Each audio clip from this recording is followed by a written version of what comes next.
નમસ્કાર મિત્રો, આજે આપણે ગુજરાતી વ્યાકરણની અંદર વચન એની વાત કરીએ. તમે જો મહાભારત જોયું હોય, રામાયણ જોયું હોય તો એક વચન એવો શબ્દ સાંભળેલો હશે. દશરથ રાજાએ વચન આપેલું હતું, તમને ખબર હોય તો આ વચન, અને કહે છે કે પ્રાણ જાય પણ વચન ન જાય. તો એ વચન અને આ વચન એ અલગ છે. તમે કોઈ વ્યક્તિને પ્રોમિસ આપો છો, એ પ્રોમિસ એ તમારું વચન છે, પણ આ છે વચન એ ગુજરાતી વ્યાકરણની ભાષાનું વચન છે. તો એ વચન કોને કહેવાય, શું છે એ આપણે આજે જોઈએ.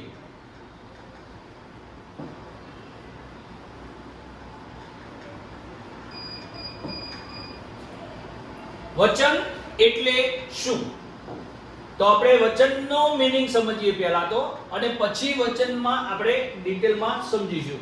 તો સંજ્ઞા દ્વારા દર્શાવાતી વસ્તુ, વ્યક્તિ, પ્રાણી એ એક છે કે વધુ છે એવો ભેદ વચન વડે દર્શાવાય છે.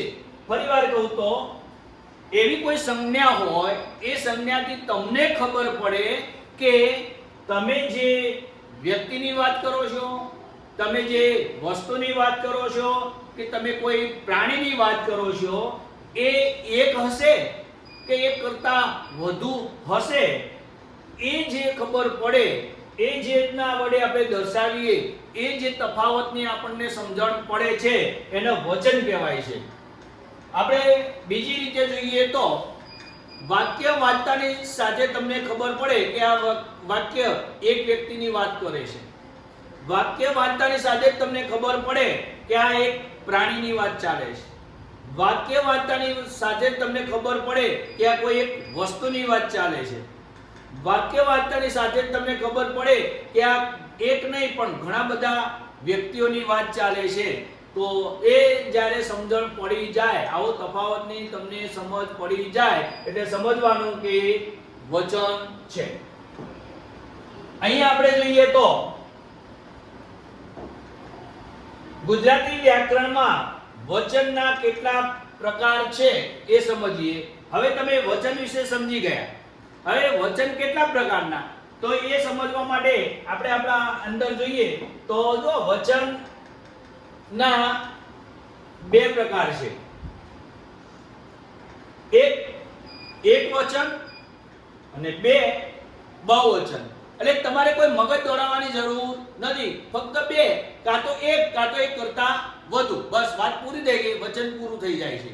પણ હવે એક અને એક કરતા વધુ એ સમજવાની જરૂર છે. તો આમાં કોણ એક વચન હશે અને કોણ બહુવચન હશે એટલું તમને જ્યારે આવડી જાય એટલે તમારે આ વ્યાકરણની અંદર વચન નામનો ટોપિક સમજાઈ જશે. હવે આપણે આગળ જોઈએ તો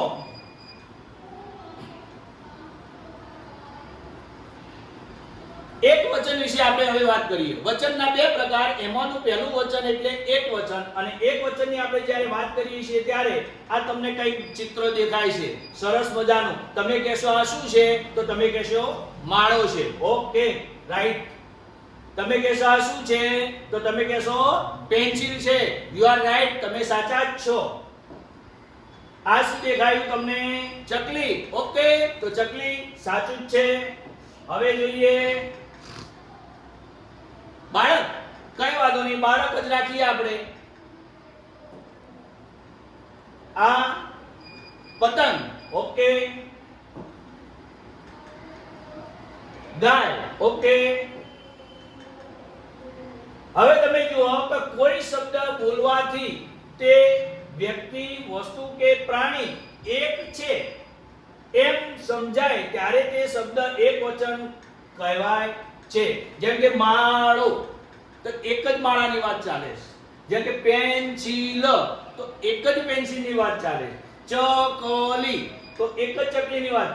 બાળક, તો એક જ બાળકની વાત ચાલે છે.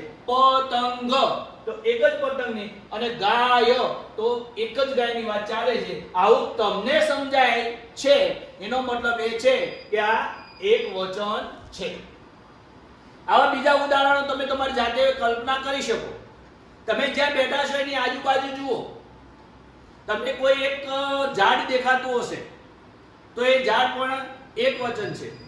તમને આજુબાજુ કોઈ એક ફૂલ દેખાતું હશે તો એ ફૂલ પણ એક વચન છે. આમ તમે તમારા આજુબાજુના વિસ્તારમાં જુઓ, તમને તમારા માથા ઉપર પંખો લાગતો હશે, ફરતો હશે તો પણ એ પંખો, તો તમને સમજાય છે કે એક પંખાની વાત ચાલે છે. તમે ભણવા બેઠા છો તો તમારે હાથમાં એક બોલપેન હશે, જુઓ છે એક છે તો એ એક વચન છે. તમે જે ચોપડી લઈને કે પુસ્તક લઈને બેઠા છો એ પુસ્તક જોજો એક જ હશે તો એ એક વચન છે. એટલે હવે તમને સમજાઈ ગયું હશે કે જ્યાં એક જ વસ્તુ, એક જ વ્યક્તિ કે એક જ પ્રાણીની વાત થતી હોય એ બધા એક વચન છે અને એ બધા એક વચનમાં આવે. હવે તમને પાક્કું સમજાઈ ગયું હશે. એક વચન એટલે જે શબ્દમાં જ લખ્યું છે એક, એટલે એક વચન. ઓકે, ચલો હવે આગળ જઈએ.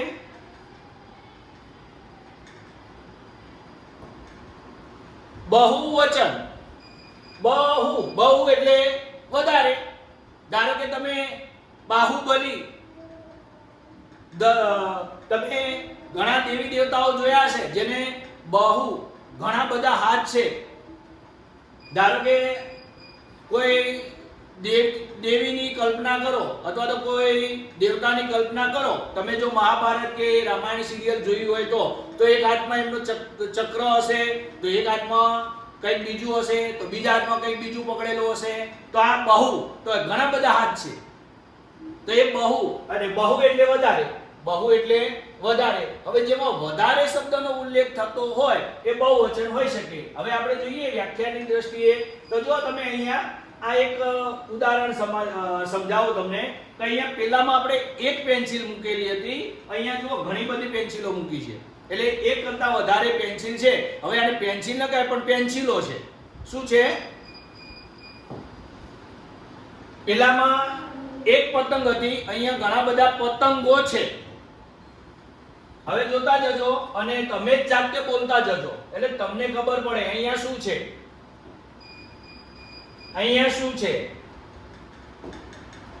અહીંયા શું છે. હા, હવે આપણે સમજીએ વ્યાખ્યા.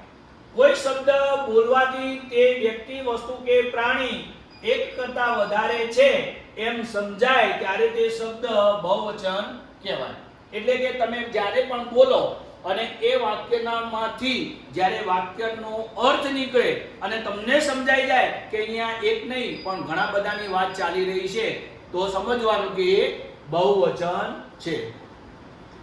સમજો કે તમે એક દફતર લઈને સ્કૂલે જાઓ છો તો એ દફતરની અંદર ઘણી બધી નોટો હોઈ શકે, ઘણી બધી ચોપડીઓ હોઈ શકે. તો તમે એ નોટ એ ત્યાં બહુવચન બની જશે. એક નોટની વાત કરો છો તો એક વચન, અને બે કે બે થી વધારે નોટની વાત કરો છો તો બહુવચન. ઓકે, ચલો. એક બાળક વર્ગખંડની બેઠો હોય તો એક વચન. ઓકે, અને એક કરતા વધુ બાળકો વર્ગખંડની અંદર બેઠા હોય તો બહુવચન. ઓકે, ચલો તો તમને હવે સમજાઈ ગયું એક વચન ને બહુવચન. તમે અહીંયા જુઓ, એક વચનમાંથી બહુવચનમાં ફેરવવા માટે આપણે શું કરીએ અથવા તો શું ધ્યાને રાખીએ છીએ એ તમને સાદી ટ્રીક બતાવું. અહીંયા ટપુડાએ લખોટો માર્યો એટલે તમને સમજાય છે અહીંયા કેટલાની વાત ચાલે છે. આ લખોટા નીચે લીટી દોરી છે તો એનો મીનિંગ કાઢો તમે. એક તો પહેલા એ વસ્તુ છે અને વસ્તુ કેટલી છે તો કે લખોટો એટલે એકલો જ છે. તો એકલો છે એટલે એક વચન. ઓકે, હવે અહીંયા જુઓ એનું બહુવચન થાય છે ટપુડાએ લખોટા માર્યા. અહીંયા લખોટો એટલે એક હતો ને અહીંયા લખોટા એટલે બહુવચન થઈ ગયું. અહીંયા પાછળ ટની પાછળ આ અકાર ઉમેરાયો છે એટલે લખોટા બની ગયું અને એટલે એ બહુવચન બની ગયું. એટલે તમારા મગજમાં ફિક્સ થઈ ગયું હશે કે એક હોય તો એક વચન અને બે કે બે થી વધુ હોય તો બહુવચન. અમે ફોટો પડાવ્યો. ફોટો એટલે એક જ ફોટાની વાત ચાલે છે. પણ અહીંયા તમે જુઓ અમે ફોટા એટલે ઘણા બધા ફોટા પડાયા હોય એની વાત ચાલે છે એટલે એ બહુવચન બને છે. ચલો ત્રીજો, સારો માણસ આ રીતે જ વર્તે. જો માણસ એટલે એક માણસની વાત ચાલે છે પણ હવે જુઓ સારા માણસો, અહીંયા માણસ હતું અહીંયા માણસો થઈ ગયા એટલે એની પાછળ માણસની પાછળ ઓ શબ્દ ઉમેરાઈ ગયો એટલે જેની અંદર એક કરતા વધુની વાતો થતી હોય તો એ બહુવચન છે. મેદાનમાં છોકરો રમે છે. મેદાનમાં છોકરો રમે છે અને અહીંયા મેદાનમાં છોકરા રમે છે. મતલબ શું છે કે અહીંયા એક છોકરાની વાત હતી, અહીંયા ઘણા બધા છોકરાની વાત છે. આવા જ વાક્યો તમે બનાવી શકો જાતે. બનાવો જોઈએ જરા. કેટલા વાક્યો તમને આવડે છે ને ખબર પડે છે? ચાલો અહીંયા આપણે આ મિનેશ સર નામનું YouTube માં સર્ચ કરશો તમે તો એની અંદર તમને મળશે ચેનલ અને એ ચેનલને તમારે શું કરવાની છે? લાઈક પણ કરવાની છે. એ વિડિયાને તમારે શું કરવાનો છે?